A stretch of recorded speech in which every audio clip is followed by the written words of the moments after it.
Happy Saturday, everybody. This is Pastor Nat with Win the Day, helping you pursue spiritual fitness.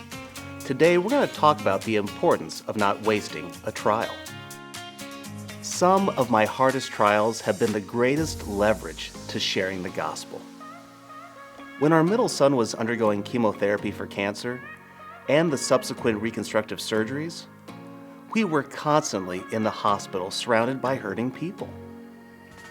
Now, though we struggled like everyone else, we had hope.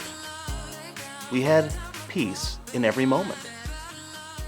The people in the hospital, they noticed. They would ask us, "You seem to be at peace, though your world is falling apart. How can I have that kind of peace?" My wife and I have shared the gospel and the testimonies of God's goodness countless times, despite the challenging circumstances. Paul had a similar experience while he was in chains. Listen to this in Philippians 1. "And I want you to know, my dear brothers and sisters, that everything that has happened to me here has helped to spread the good news. For everyone here, including the whole palace guard, knows that I am in chains because of Christ. And because of my imprisonment, most of the believers here have gained confidence and boldly speak God's message without fear." I want you to think about this. Paul is writing from house arrest in Rome.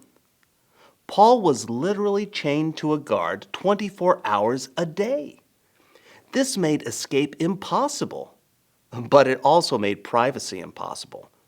So Paul, he didn't take the chains as a muzzle, but rather an opportunity for sharing the gospel. He had a captive audience. Paul, there is no doubt that he was passionate about the gospel. It cost him his past life and his future life. He knew that the truth of the gospel was real and worth it all. So even though he was awaiting trial in a rented quarter and chained to a guard, he made every effort to evangelize the guards and anyone else who came to visit. That's why he says, "Everyone here, including the whole palace guard." Paul may be in chains, and he may be confined to his efficiency apartment, but he is making the most of every minute. I wish I could say I made the most of every minute while I was at the hospital with my son, but I didn't.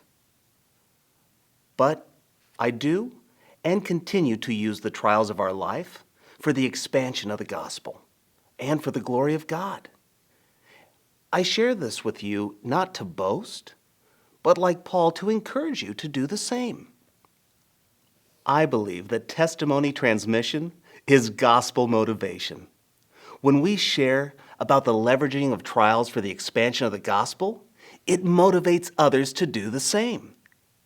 That's why the people around Paul gained great confidence to share the gospel without fear. That's why I have a special challenge for you today. I want you to do two things. First, share in the comments below how you have leveraged a trial to share the gospel and the testimonies of God's goodness. We want to encourage each other to share the good news without fear. Second, how can you leverage a trial or a circumstance that you're going through right now for the expansion of the gospel? Chances are you're facing one or more trials, but people are watching. They're wondering, how are you navigating those circumstances with joy and hope? I encourage you, don't waste your trial. Leverage it, no matter how heavy the chains. Now that you have the challenge, go win the day.